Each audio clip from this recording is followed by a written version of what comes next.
ñu leen nuyoo di leen dalalaat ak jàmm seen chaîne bii di Leader TV di wax ni bu leen fàtte abonné tey nekk fukki fan ak ñett si weeru septembre si atum 2022 ñu ñëw ak yéen si revue de presse ne dañ ciy njëkk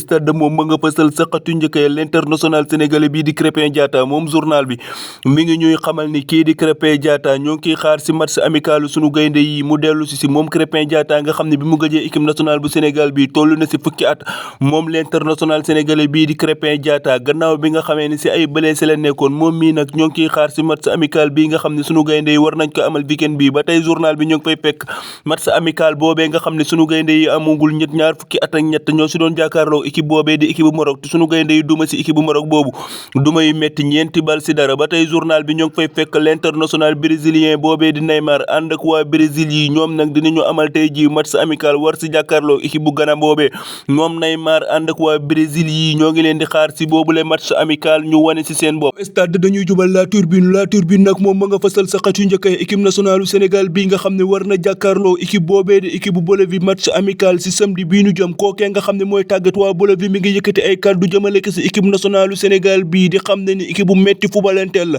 ba tey journal bi noo ngi fay fekk mi ngi fasal équipe bu France boobee nga xam ne ndam moo ko tewoon si compétition boobee ñuy wax Ligue des Nations nga xam ne foofee sa Europe moom na ñuy fubal équipe bu France bii nag